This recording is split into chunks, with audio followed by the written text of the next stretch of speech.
5, 4, 3, 2, 1, 0. All engine running. Liftoff. We have a liftoff. I feel like I should have one of those news bulletins. Beep, beep, beep, beep, beep. Special report. Report, yeah.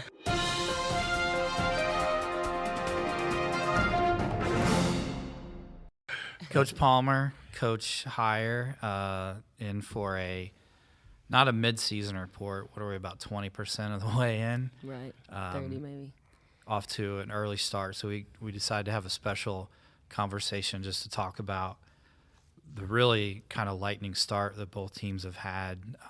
I don't know who you guys can flip a coin or arm wrestle over who wants to talk about their team first, but both ranked now top 25. Is that correct? Yep. We finally made it in there.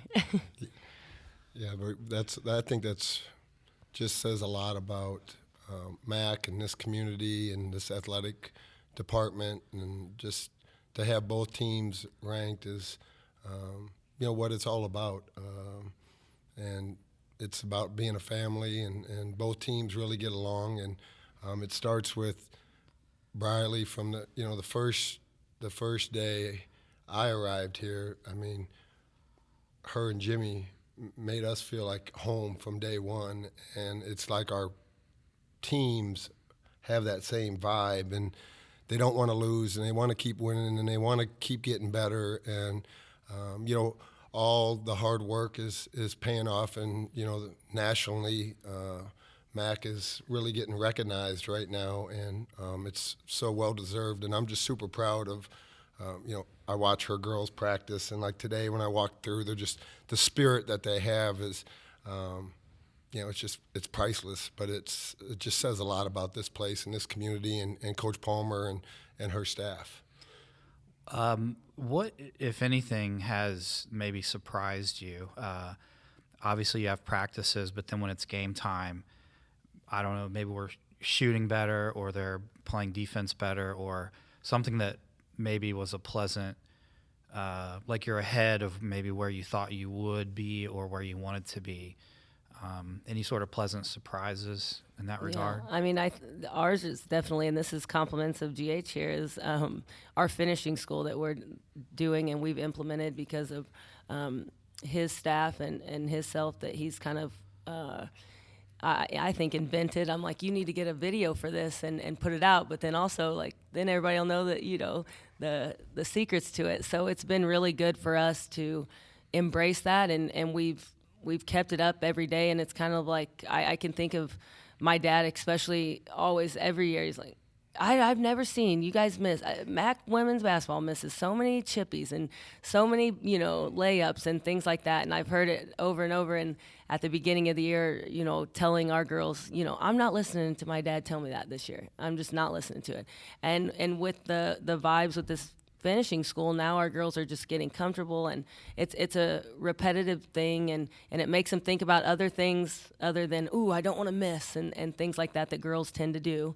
And I think that's just really been not a surprise that reps matter, but the surprise of our girls have bought into this system, and it's really worked and benefited them, and they keep continuing to do it, and you don't have to beg it out of them. So this is about playing through contact in the lane, close to the hoop. And understanding it, our girls, I know, especially our internationals, don't finish with contact hardly at all, or finish with pressure. When they get here, they're like, that should be a foul, right? Well, no, you want that contact. You want to get into them, and if they want to ride, you want to use that and still be able to finish and get the and ones, not just, settle with throwing it up there and taking bailouts. So this is, I've seen it's like almost like a football cushion. Yeah. Where the players will kind of bounce off and still try to finish close to the rim. Well, and it's really a fundamental approach to when you get close to the rim, to understand angles and getting your eyes on the target and eyeing your finish through the contact, and keeping your eyes on the ball as it's going through the rim and through the net. and there's a fundamental approach depending on if you're going off 1 foot, or if you're going off 2 feet. If you got to shoot the ball over the defense up to level 1, which means above the square, or if you're going to do corner pocket, which is where the rim goes from thin to thicker. There's a lot of different ways to finish, but one, it's hard to get there, and it's even harder to finish once you get there. So if you can get there and you can finish, one, that helps your field goal percentage because you're getting layups and you're finishing layups, and two, you're going to get to the free throw line a lot more because you're constantly attacking the paint and getting to the rim with confidence and belief that you're going to finish it. So there's more to it than just the day-to-day fundamentals, but it comes into play, and Coach Palmer's seen it a lot with their girls coming into play in live play, and how it's helping her team. And I see it as well, and I see it with our team as well. I caught part of a men's practice a few weeks back, and you had these foam swords to give your defenders extra length. So I happened to be flipping through, and I think it was Arizona, and I'm sure they're not the only team, but they had at least 3 players over 7 feet, and I was just like, good grief. Like, there's so many, I don't know who our tallest player is this year, but I remember several years ago we had Mark, who was 6'10", and I thought, they've got 3 guys that are 4 inches taller than he was, and, he was huge. But it made me chuckle because I thought, I imagine Jim Gerwitz, our AD, going through finances and like, okay, we got budget for shoes and basketballs, and what are the swords? Why do we have swords? Or I can imagine in an interview be like, what's our sword budget? No, I just thought, but it's a good idea to, get guys thinking about playing higher. We want to simulate length. You got to be able to play against length, and you want to shoot the ball up, not out. So if you shoot the ball out against the sticks, you're going to shoot it into the sticks. And we stress ball placement when you're going downhill, and if you have the ball in your hip, the sticks can poke it from behind. So you want to get the ball back out in front of whatever hand and knee and hip. You want the ball placement out in front. So there's a lot of things that these sticks help the players, and then you take the sticks away, and it's like, oh wow, we got freedom, we got space. Because most kids, before they get here, you watch their highlight film, and it's all in transition with their space. Yeah, you don't see many highlights of a good half-court play in traffic, and you take the sticks and you take finish school, and now you're talking about simulating real high-level Division I basketball plays that these guys got to make, and they struggle at first, and it's a process, and they got to trust the process. But over time, they start having success, and then when you have success in tight spaces and in traffic, then you build your confidence. And obviously, that's what sports are all about: is building your confidence and having elite confidence. So that is kind of a little bit the method to the madness behind our offense, and we're averaging 80-plus points a game and shooting close to 50% from the field and 40% from the three. Now our free throw percentage is our both. I say GH like brought Shaq. a curse or something because our free throws, both of us, we're shooting the lowest we've shot ever. And our girls, I told them they've got time and a half this week of doing what we normally do, but then even half of that day as well. So we're trying to build from that. But like he was saying, even days that I sat down and would watch his practices early with you call them the swords, I call them the sticks, but I'd sit down there and he's getting frustrated. He's got 2 boys guarding 1 person with those sticks, and he's wanting them to get through it. And I'm sitting down there going, geez Louise, like how do you expect this? And then he would come out and grab the ball. I'll show you. So then he'd get out, and I'd think, oh God, here we go. And then GH would get through this, and it was all, and that really took me back a little bit, because we can tell the kids, like, I can remember Coach Cuck always, being a little bit of smart aleck of, girls, they have appendages, they have appendages, like you can't throw through them and all those things. But, and GH, me telling him that day, like, dang, take it easy. They were doing this or that. And he was like, no, like you put them either down or up. and then one down or up or whatnot. And then you have to read that as a ball handler. And that's one thing. I know how to coach guards, but not – I like point guards' minds, and I think like that, but I could never do like what Coach Shep could do on the court. I always thought like that, but I couldn't have done it with the ball. But then I could shoot it, and I was guard, and I could pass it and things like that. So my sense to that was hard to learn. But then as he explained that about the hands, and that's so it's easy as a coach, you'll hear high school coaches getting mad, like throwing turnovers and stuff, but like they need to be taught that, if we got our hands up, you probably need to make a bounce pass, not, and things like that. And just it's really next level stuff that you don't, and you think about, but you never implemented that way. And I think that's really eye-opening. And our girls get to see that every day, and go like, okay, like, we see that now, like the aha moment. Not to give away other secrets, but I don't know that you guys wear weighted vests, but I know on defense sometimes you'll have hand weights. And I'm sure that when they're not playing with the weights, that, like you said, without the sticks, it's sort of this liberating, like, feeling of speed and quickness. Yeah, I mean, we do our shell drill with 5-pound weights in our hands. We call them bricks. It's one thing to get your hand activity and to keep your hands up, and one brick points at the ball, and the other brick will point at your man, so you're in perfect position, ball me man position, and it makes get your hand activity mirroring the ball. It gets that better, but it's tough to move when you have those bricks in your hands. And then once, like you said, B, once you take the bricks away, they're like, ooh, I can move faster. Right. I got more hand activity. I can get off the floor a little bit quicker to contest a shot. But, it's definitely a segment of practice that, I think the guys, when you bring the guys in here and talk to them about it, that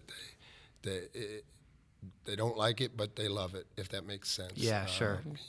They know it's making them a lot better and a lot cleaner mover, but it's very difficult. Yeah. 5 pounds is no joke. On the first day that I was implementing it, I was telling him, I was like, I said, I did it today. I just made the, and he's like, with what weights? And I was like, the ones that you had out, like just the 5s. And he's like, 5s for girls is pretty tough. And I was going, well, that's all we had. Now, all we had quickly. And so that's what we did. And the girls were like dying. And I was like, what? It's fine. I wasn't even thinking that way. So the next day we did go 2.5s or whatnot. And that's probably more of a thing we should stick to. But it was instant. And our girls are the same way. Now you just have to say, maybe we need the bricks out because our hands, where are they in your pockets? Like, what are we doing? And then, okay, they're back up to using those hands. It's just like, thread. Just the thread of it. Yeah. Yeah. You pick up 5 pounds, it's, curl it or it's pretty light, but just holding it up and moving in a basketball kind of situation, that is a whole lot of weight. Well, you're in a stance, so your knees are bent and your butt's down and your head's up and your chest's you're up extended, and you got your arms out. It's then you got to move and you don't want to cross your feet and you want to take good angles and you got to jump to the ball and you got to move when the ball moves and you got to communicate at the same time and say what you do. So there's a lot that goes into it, but. Our job as coaches is to create distractions and adversity for our team in practice and make the games easier than practice, and where they want to play in the games. And the games are like a reward for the guys because practice is very difficult and intense. And, Coach Palmer does a great job of simulating that. And, it's been something that I've been blessed to, like I told you on the last podcast, I've been blessed to work for some great coaches that were National Coaches of the Year and knew what it took to win and really helped me just understand the day-to-day process to what it takes to win. I forgot my sheet. I know women have a home game. Next Tuesday. That's the 5th? Yes. And then I know is it the 16th? Of December? The Rotary. The Rotary Classic. The Rotary Classic. So that's a Friday and a Saturday. And both men's and women's play both of those days, I believe. No, just one day, just on the 16th. Just on the 16th. Back to back. Yeah, we play back to back on the 16th. That's our next home game and our last home game of the semester before Christmas break. We got a game on Sunday, Lewis and Clark up in St. Louis, and then we go to Olney Central next week on the road. So, we got one home game left. You got two home games left, Briley. So. Yeah, December's been a bit thin on the scheduling. But if you want to see both teams, Saturday the 16th as part of the Rotary shootout, both men's and women's teams are playing. So the women are we 25th? 25th, yep. And the men are 14? 13th. 13th. And I just think it's so awesome that both teams are in the polls, and it just says a lot about this place and this community. And, you asked the question earlier, what stands out to you about your team or the games? The community, the support. Just this past weekend for Thanksgiving, all the students are gone, and we had two great crowds, and I was at Coach Palmer's games, and she had great crowds at her game, and that's really what's standing out to me. Like, wow, this community, these people here, they really care, and they have a passion and for basketball, and there is a lot of tradition here for both men and women, but that has really stood out to me. Even talking, his parents and family all came in. And having some just conversations with them one-on-one, knowing that, because I'm thinking, GH has been everywhere and at high levels and at other junior colleges and things. And, his dad especially explaining, we just, one, it's close to home. It's close to home, and that's awesome for them. But the other part is he was just taken back by like he said, the tradition, the community, and things like that. And it was just neat to hear, because that's exactly how I sell it to recruits, and that's how I probably sold it to him when we were talking, more. And I truly believe it, and it's not something that's staged just for people to come in for a weekend and things like that. You see the people in this community just always like that, and it's really neat. It's just like our football teams. Jimmy made the comment last night that how neat is it? There's 5 classes in Missouri football, and 3 out of the 5 are from our area with Valley and with Central and Hillsboro, and that's huge at all those different levels. And those are those kids come from this community and from this upbringing, and it's a really neat deal. And I'm just really excited about our years going on. Well, and January is going to be great because there's a lot of home games, and the students will be back. So the seats are going to be even more filled. And the Seacrest Fieldhouse is a great environment. I can't remember, somebody was it wasn't a game, but the chairs are set up for a game or something, and somebody's like, wow, do those bleachers push back during a game? And I was like, no, man, they're right on top. The fans are right on top of the action. And for the most part, I think they're pretty well behaved. But yeah, I mean, I think it's tough to really beat the atmosphere at the field house. And then you got the walkways behind the hoops, and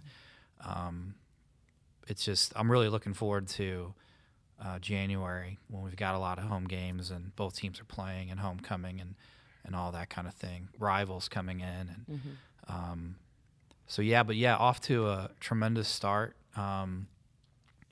If you haven't made it out to a game yet, mark your calendar for the 16th to see both. And then next week, I believe on the 5th, the women have a home game. And then I'm pretty sure they're live streamed, or you can find them on YouTube. But it's not the same. If you have a chance to come out, definitely come out and see them. Yeah. Definitely in person is a lot better. But and we're it's going to be fun. It's going to be a fun January, a fun February, a fun March for both teams, for our college, our community. Just just everyone that is a part of this, and it, everybody matters. All the fans matter. The from the top to the bottom, A to Z, everybody has a role and a part in everything that we do, and we're just super appreciative. Yeah, it's really neat. I'm not a big words of affirmation person, but this last week, just in general, the messages that I've been sent, which I know GH has as well, just from anybody, from faculty here to community members to, I saw one this morning when I was scrolling through that I didn't even see, that from his, from Tuck.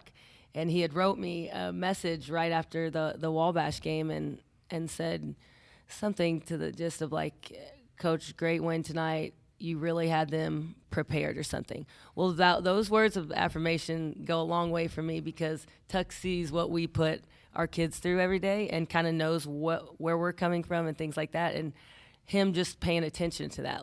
I like that more than I like hearing it from an adult that's just ooh, we saw you won, good job. Sure, because, right. Tuck saw that deal. And the same way with, there's kids on his team that, I'm trying to, I can hype them up a little more than I'm sure he can with our girls, but hey, I saw so-and-so said you can't shoot, things like that. And that's special, because that's knowing that somebody other than, maybe if GH is the bad cop that day, they have a good cop over here rooting for him, but still going to be able to hold him accountable, and they respect that. So that kind of stuff is it's really nice just to see kids getting it, and his kids getting our stuff, and our kids getting that, and that helps with everything. That helps in the dorms, that helps in the community.